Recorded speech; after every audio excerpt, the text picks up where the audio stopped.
So guys, I am in this crypto field since 2018. उससे पहले मैंने स्टॉक्स में भी किया हुआ है एंड अभी मैं most of the times crypto में रिसर्च करता हूँ about the new projects and most of the times trading is my second line of business. यहाँ पे मैं ट्रेडिंग करता हूँ एंड लॉन्ग टर्म के हिसाब से अपनी इन्वेस्टमेंट भी करता हूँ।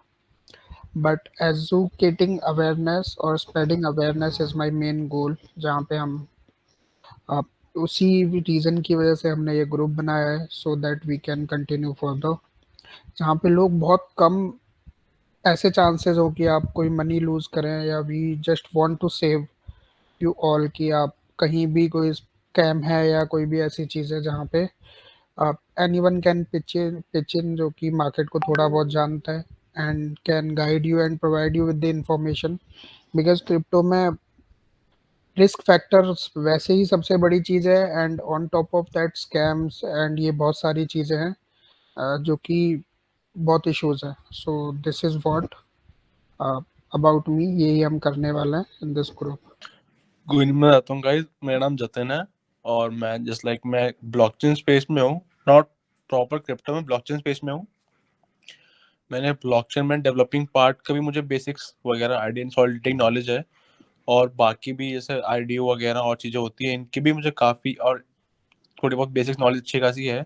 और मैं अभी एक क्रिप्टो फर्म में ही, ऑल दो बिटवेव एक कंपनी है जो कि अकाउंटिंग संभालती है क्रिप्टो फर्म्स, मतलब क्रिप्टो में जो भारी कंपनी है, तो यूएस की बेस्ट अकाउंटिंग कंपनी है क्रिप्टो बिटवेव। मैं उसमें एक एनालिस्ट हूँ, और बाकी मैं side by side long term में इन्वेस्ट करता रहता हूँ। और इसके साथ में मैंने एक क्रिप्टो वीसी फंड है, एक बेरिंग वाटर करके, उसके भी डेस्क में मैंने काम कर रखा है as analyst. Great Jatin.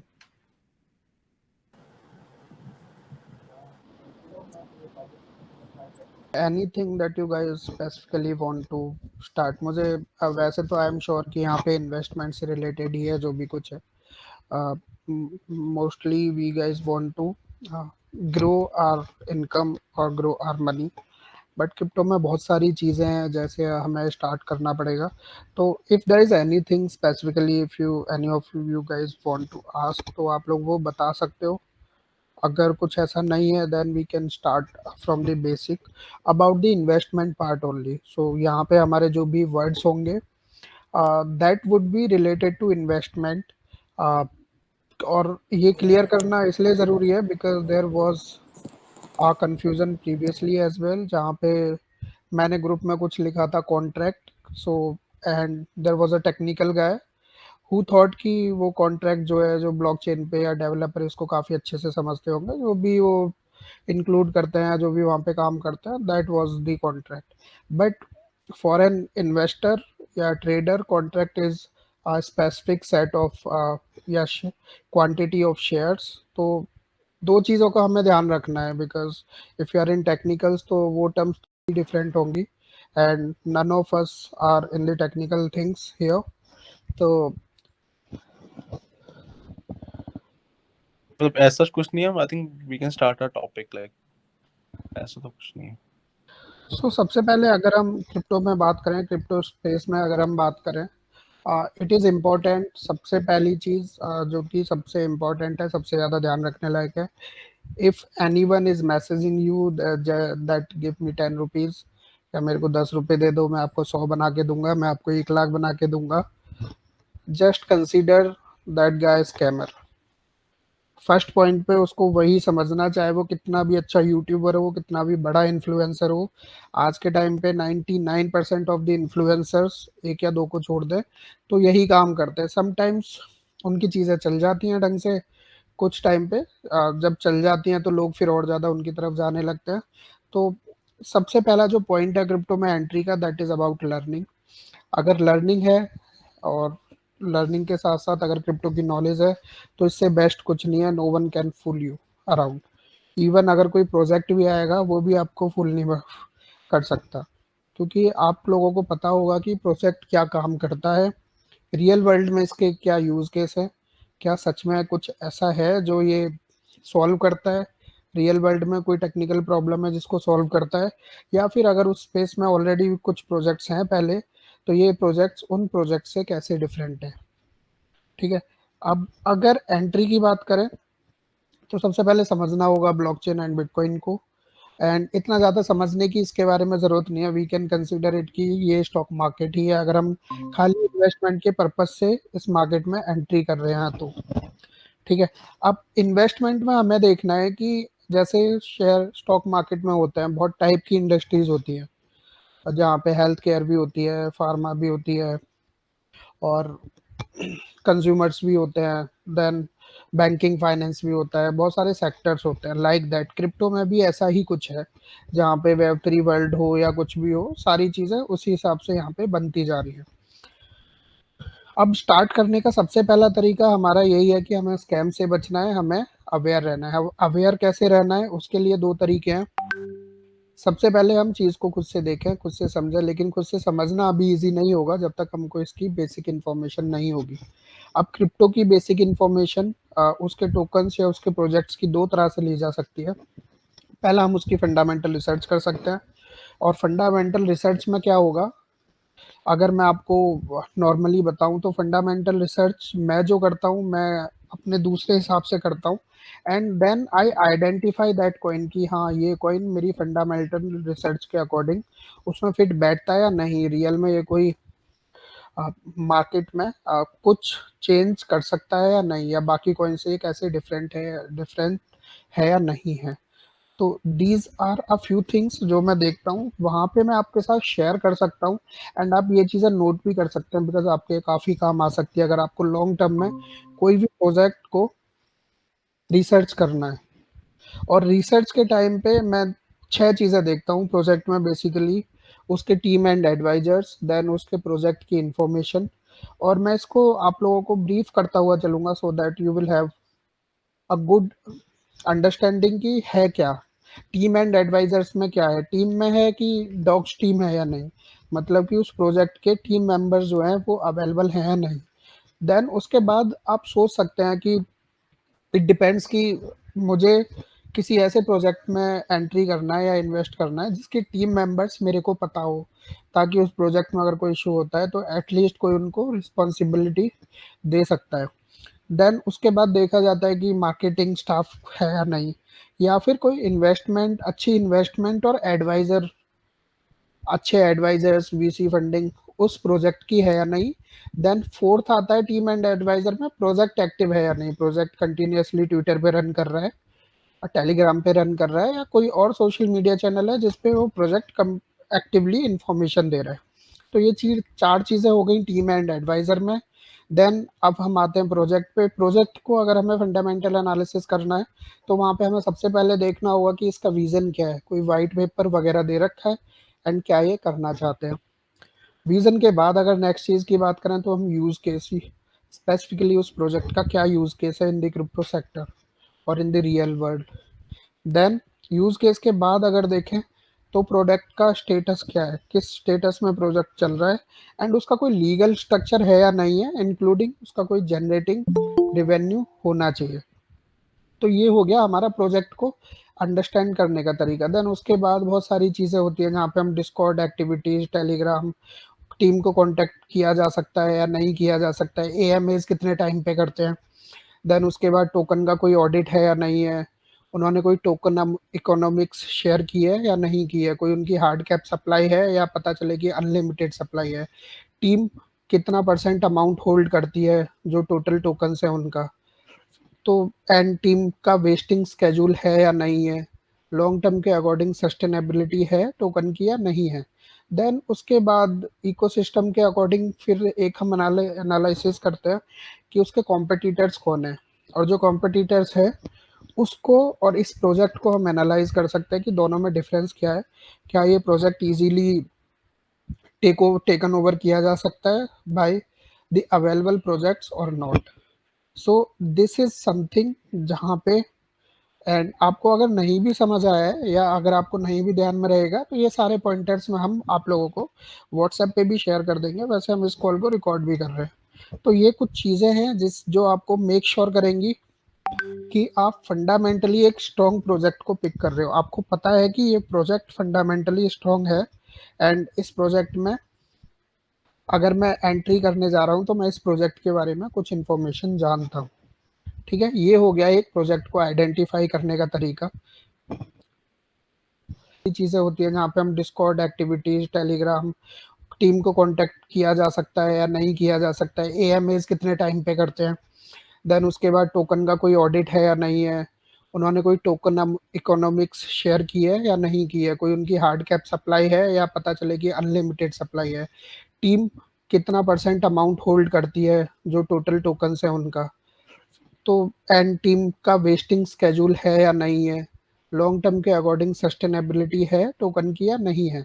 Then उसके बाद इकोसिस्टम के अकॉर्डिंग फिर एक हम एनालिसिस करते हैं कि उसके कॉम्पिटिटर्स कौन है, और जो कॉम्पिटिटर्स है उसको और इस प्रोजेक्ट को हम एनालाइज कर सकते हैं कि दोनों में डिफरेंस क्या है, क्या ये प्रोजेक्ट इजीली टेकन ओवर किया जा सकता है बाय द अवेलेबल प्रोजेक्ट्स और नॉट।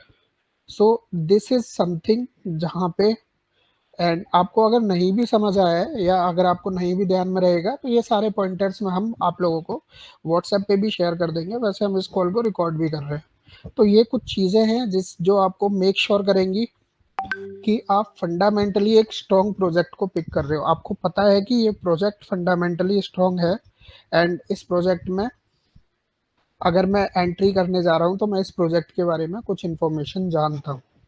ठीक है, ये हो गया एक प्रोजेक्ट को आइडेंटिफाई करने का तरीका। अब हो गए, सबसे पहले हम अगर इन्वेस्टमेंट वाला पार्ट है तो पहले हम बाइनेंस से समझेंगे, बिकॉज हमें सेल्फ कस्टोडियल वॉलेट में जाने के लिए भी, मेटामास्क के ट्रस्ट वॉलेट में जाने के लिए भी कहीं पे फंड्स चाहिए होंगे जिनको हम ट्रांसफर कर सकें। दो अभी के टाइम पे कुछ प्रोजेक्ट्स हैं जो कि क्रेडिट कार्ड्स या डेबिट कार्ड से भी ऐड करा देते हैं, बट अभी भी लोग या 99% ऑफ जो पीपल जो यूज कर रहे हैं वो पहले सेंट्रलाइज्ड एक्सचेंज में जाते हैं, देन उसके बाद ट्रांसफर करते हैं अपने फंड्स। तो सबसे पहला एक्सपीरियंस हमें यही लेना है क्रिप्टो एक्सचेंजेस का। और एक्सचेंजेस में अगर मैं बात करूं तो अगर हमको फ्यूचर्स ट्रेडिंग करनी है, आई थिंक अब Bybit is a good exchange जहाँ पे ट्रांजैक्शन फीस काफ़ी कम है इन फ्यूचर्स ट्रेडिंग। अगर स्पॉट ट्रेडिंग करनी है तो स्पॉट ट्रेडिंग के लिए बाइबिट में इतनी ज़्यादा लिक्विडिटी है नहीं। स्पॉट ट्रेडिंग में अगर मेरे को लिक्विडिटी भी चाहिए एंड कम ट्रांजैक्शन फीस चाहिए तो आई वुड सजेस्ट कि मैं, या फिर आई वुड प्रेफर कि मैं कुकॉइन पे जाऊँ, क्योंकि वहाँ पे मेरे को काफ़ी कम चार्जेस लगते हैं। एंड अगर मेरे को अर्निंग भी करनी है, पैसिव इनकम भी इंक्रीज करनी है, देन आई वुड चूज और आई वुड प्रेफर बाइनेंस। तो ये हो गई तीन चीज़ें। अब बाइनेंस में कैसे हम स्टेकिंग कर सकते हैं, कैसे पैसिव इनकम अर्न कर सकते हैं, एंड ये पैसिव इनकम काफ़ी इजीली बहुत अच्छी हो जाती है अगर आप ऐड करें तो। Because I remember I purchased cake tokens, और मेरा केक टोकन्स परचेज का जो रेट है दैट इज स्टिल $1.5 के आसपास अभी के टाइम पे जो मेरा एवरेज प्राइस है।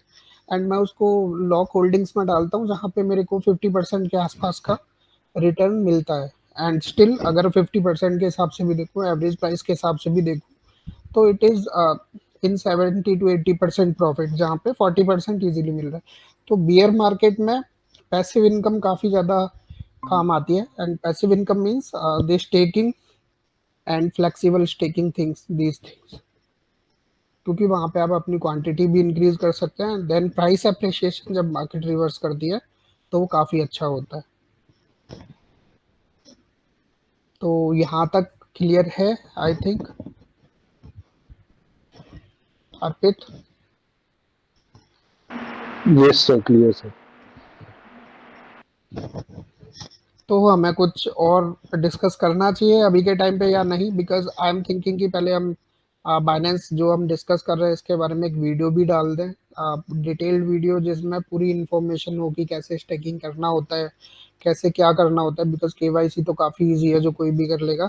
And then we will move कि उसके बाद फिर फंड्स कैसे ट्रांसफ़र करने हैं, एक वॉलेट कैसे क्रिएट करना है, और वॉलेट में ट्रांजेक्शन्स कैसे करनी है।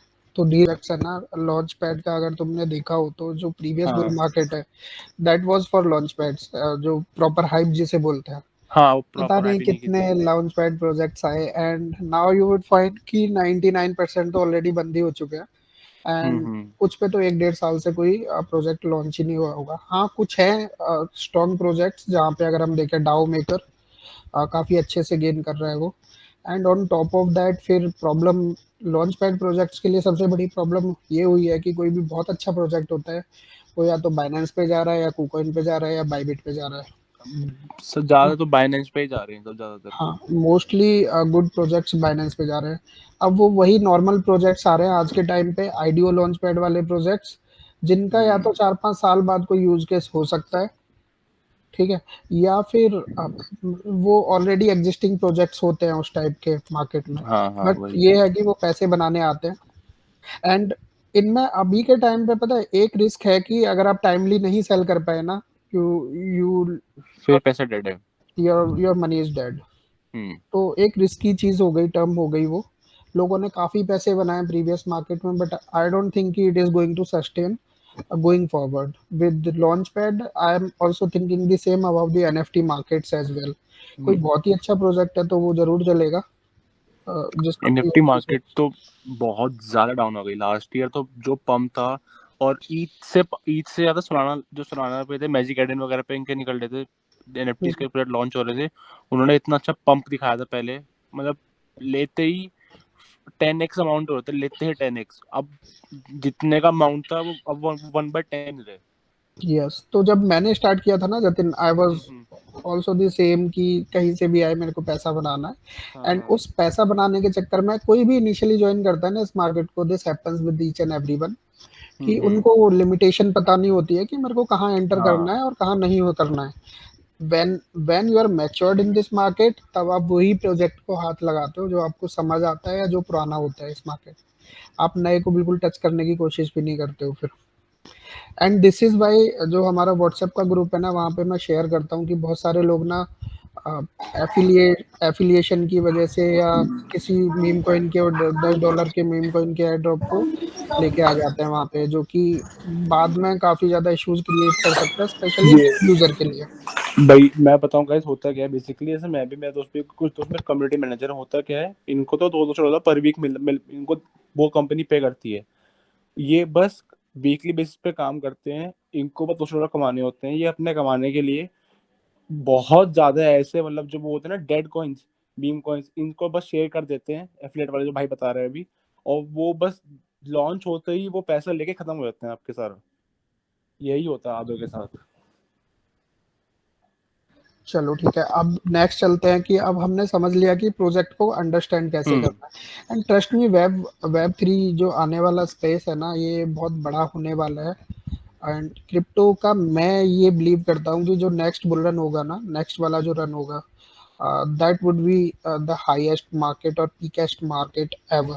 हाँ। मतलब रेट के अकॉर्डिंग कॉइन्स डेफिनेटली ऊपर जाएंगे। हो सकता है इथीरियम अब $50,000 चला गया तो उसके बाद नेक्स्ट बुल मार्केट में 60 जाए, 70 जाए, 80 जाए, ऐसे भी हो सकता है। बट जो परसेंटेज के अकॉर्डिंग ये बुल मार्केट होगी, I am not expecting the next markets according to this percentage. And उसके बहुत सारे रीजन है जो मैं एनालिसिस करता हूँ, अपने रिसर्च करता हूँ। बिकॉज मोस्टली रेगुलेशन हो रहा है हर जगह, लगभग रेगुलेशन आने वाला है। जब रेगुलेशन आएगा तो डेफिनेटली जो शिट है वो कंप्लीटली खत्म हो जाएगी। एंड शिट खत्म होने का मतलब है कि जो हमको एक्सक्यूज मी, जो हमको एक दिन में 1000%, 2000% का पंप देखने को मिलता है शिट कॉइन्स में, वो हमको देखने को ही नहीं मिलेगा, बिकॉज वो प्रोजेक्ट्स आ ही नहीं पाएंगे मार्केट्स में। पहला चीज। दूसरा, पैसा, अगर हम इस मार्केट में आ रहे हैं तो इसमें पैसा काफी है। We just need to have patience. सबसे पहली चीज पेशेंस चाहिए। दूसरी चीज अंडरस्टैंडिंग चाहिए कि मैं किस चीज में पैसा लगा रहा हूँ, वो मेरे को समझ आना चाहिए। बिकॉज अगर हम फोन भी खरीदते हैं, हम तो एक फोन खरीदने से पहले हम 10 बार उसकी वेबसाइट पे जाते हैं, 10 बार उसका स्पेसिफिकेशंस देखते हैं, 10,000 रुपए का फोन होगा तो भी। But we don't do the same thing while we are into investment. जबकि ये बहुत ज्यादा करना चाहिए इन्वेस्टमेंट में, क्योंकि वो तो लाइफ टाइम की मनी है हमारी जो हम वहाँ पे इनपुट कर रहे हैं।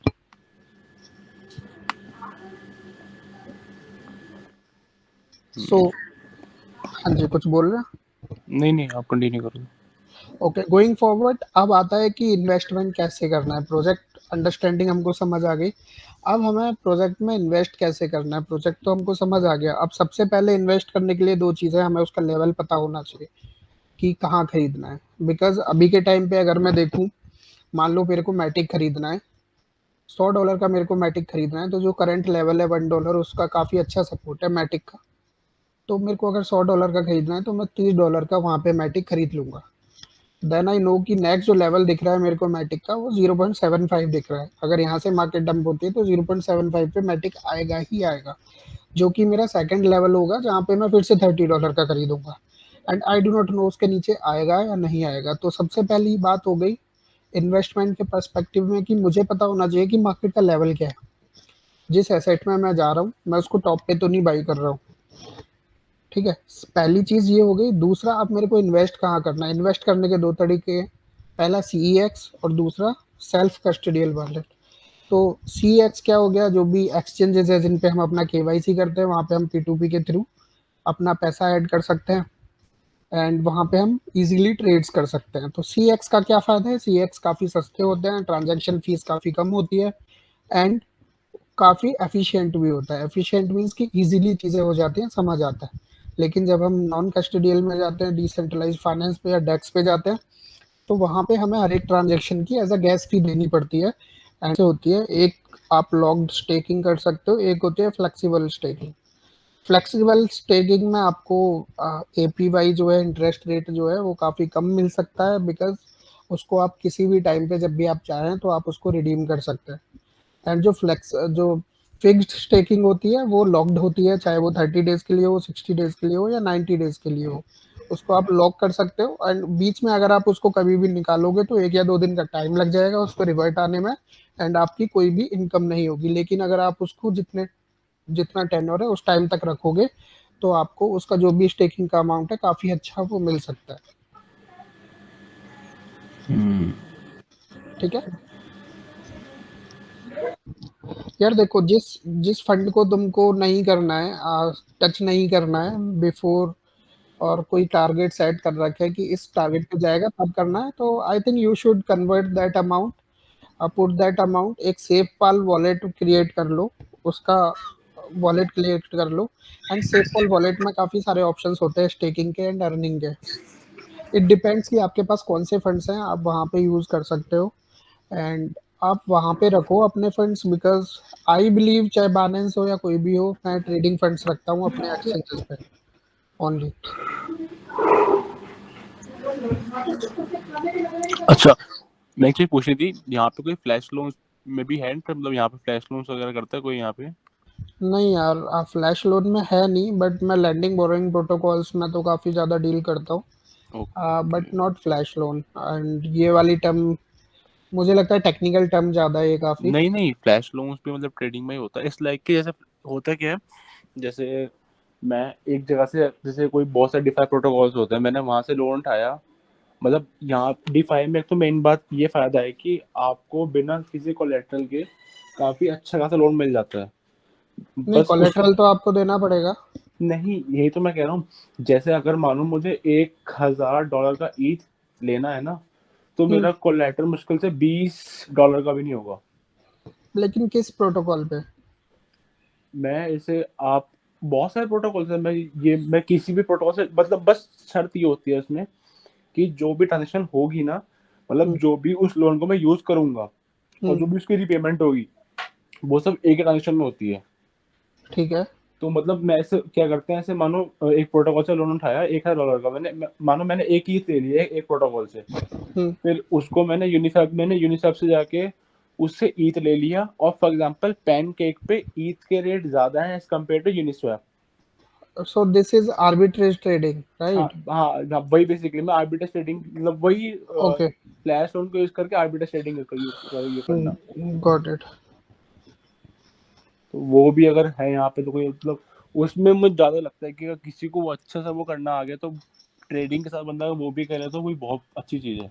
हाँ, we can make a full use of it, but उसके लिए देखना पड़ेगा, मतलब हाँ, I got your point, but जो तुम बोल रहे हो वो उस ऐसे प्रोजेक्ट के अक्रॉस मैं अभी तक नहीं आया हूँ, ओके ओके। बिकॉज मैंने जो भी प्रोजेक्ट्स देखे हैं लैंडिंग बोरिंग बोरिंग प्रोटोकॉल, मैंने कम से कम 40-50 प्रोजेक्ट है जिन पे अपने फंड्स यूज किए हैं एंड न्यू प्रोजेक्ट्स में मैं ज़्यादा देता हूँ because of air drop opportunities. Hmm. And ये मतलब कोई भी प्रोजेक्ट अगर आपने $100 लगाए हैं तो they only gives you back $60 to $70। 80% भी कोई नहीं देता है, 80% पे वो लिक्विडेशन कर देता है। तो हाँ आप अगर $100 लगा रहे हो तो आप $60 के आसपास का लोन ले सकते हो। एंड मैंने काफ़ी अच्छे से यूज़ किया इन फंड्स को। जब भी मार्केट बहुत ज़्यादा डाउन आती है एटलीस्ट 50%, तो मेरे जो फंडिंग फंड्स होते हैं डीफाई पे, लैंडिंग बोरोइंग प्रोटोकॉल्स पे, मैं उनसे लोन लेता हूँ वही। एंड मैं फिर परचेज करता हूँ। जैसे मेरे पास आर्बिट्रम के टोकन थे, हाँ हाँ मैंने $1.9 के आसपास जो एयर ड्रॉप था वो मैंने बेचा था। ऐसा 1400-1500 का। देन अच्छा उसके बाद it is again back to 1.32, जो एक अच्छा खासा मेरा सपोर्ट जोन था। तो उसके बाद मैंने यूएसडीटी लगाए थे वहां पे, तो मैंने ओके यूएसडीटी फिर कन्वर्ट कर दिया आर्बिट्रम में। वही आर्बिट्रम की मैंने सप्लाई दे दी $1500 की। अब उस $1500 की सप्लाई पे मैंने फिर $500 का लोन और उठा लिया, लोन लोन उठा लिया हाँ ठीक है यूएसडीटी में लोन उठा लिया। एंड वो $500 का मैंने 1.20 के आसपास खरीदना है, बट आई डोंट थिंक कि आएगा। लेकिन मुझे लगता है कि तो या फिर अभी के प्राइस पे मैं उसको और खरीद लूंगा एंड थोड़ा ऊपर जाएगा 20-30% का, तो आई फिर भी sell it profit and repay. हाँ मतलब फिर ठीक भी है प्रॉफिट प्रॉफिट इंटेक हो जाएगा अच्छा खासा बढ़िया था समझ गया जी। तो मुझे ऐसा ही लगता है कि अगर डेफी का यूज करना आ गया एंड लोगों को आपस में, हमारे पास कम्युनिटी काफी अच्छी है, तो लोग, आप देखो ना, बैंकिंग सेक्टर होता है, किसी की भी आउटरीच नहीं होती है। अगर आपने कुछ एक पेमेंट डिफॉल्ट कर दिया, आपको लोन नहीं मिलेगा, कुछ नहीं मिलेगा। बट दिस मार्केट, यही यूनिकनेस है एंड यही इसकी, मतलब क्या बोले, खूबी है इस मार्केट की, कि आपको लोन दे रहे हैं भाई वो। डिसेंट्रलाइज फाइनेंस में तो डिसेंट्रलाइज हाँ, फाइनेंस का कोर्स ही कर रहा हूँ फाइनेंस में तो बहुत ही अच्छा वेब सीरीज पे जाने वाला है डिसेंट्रलाइज फाइनेंस बहुत ही अच्छा उठेगा हाँ, मतलब लोग जाएंगे ना, जिसके पास कोई डॉक्यूमेंट नहीं है, जिसके पास बैंक मना कर देता है, उसको फ्री में अकाउंट मिल रहा है एंड आपने ₹50 लगाए, आपको 30 का लोन मिल रहा है। अब ये है कि आपको वो यूज करना आना चाहिए। अगर आपको यूज करना नहीं आता एग्जैक्टली तो आपका 50 भी जीरो है। बट ठीक, तो आप फिर एग्जैक्टली भी लेके आ गए। Exactly exactly so this is what it is.